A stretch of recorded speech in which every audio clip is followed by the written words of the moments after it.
Hello, digital educator, and welcome to this quick video in which I hope to show you something that's super practical, super applicable to your teaching through the use of Zoom. So we know that the more that we add on layers of technology, of applications, and of services to our instruction, the more that our instruction becomes convoluted. The more we build what's called extraneous load from cognitive load theory, and we spend more time focusing upon the technology than we do spending upon the actual content. So the more that we can stick with a select number of apps for kids to use or have to go to a select number of places, the better the kids are going to learn because they don't have to worry about the technology, they worry about the content. So for this, I'm going to show you some things using the Annotate tool inside of Zoom when you're doing a screen share and a present. I'm just using Zoom and a slide deck that's here. The two instructional moves I'm going to be showing you today are just examples. One is your pre and post, measuring yourself against the objectives, and the next one's going to be your typical connections, SEL opener type stuff. So to get here, the first thing that we need to do is then get our Zoom window open. I'm going to switch this over and I'm going to start sharing my screen. And it would be this one right here,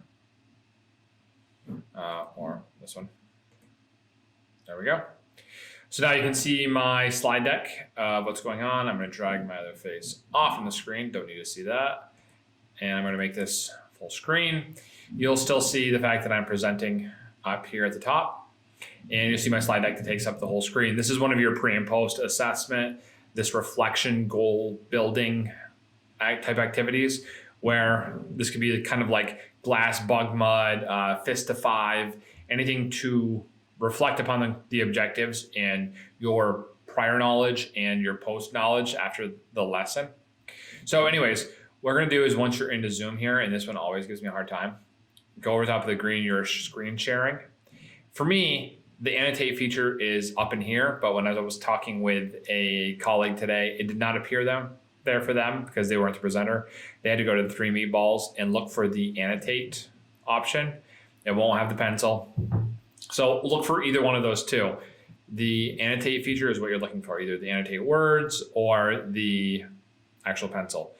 So a caveat here to go along with this, if you're going to have kids doing this, you have to teach them how to do this. You need to put them into a low stake situation to learn how to annotate and write on the screen before you can expect them to use it as a learning device, as a learning tool. So make sure you pre-teach that. I'm going to use what's called the stamp feature, but there's so much more that's in there. You can put text on there, mouse, select, spotlight, eraser, format. It's almost like this turns the whole screen into an MS Paint canvas. But for this, we're going to use a stamp. You have an arrow, check mark, X, star, heart, and question mark.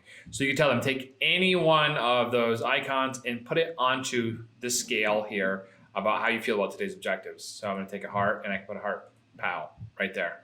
Anywhere you click is now going to show up with that stamp. And anywhere that kids click, it's going to show what their responses are as well too. Are you going to know who put which stamp there? No, but that's really not the point of it. And that's kind of the anonymity brings out the truth in kids' responses. You also can use a star, question mark, however it's going to be.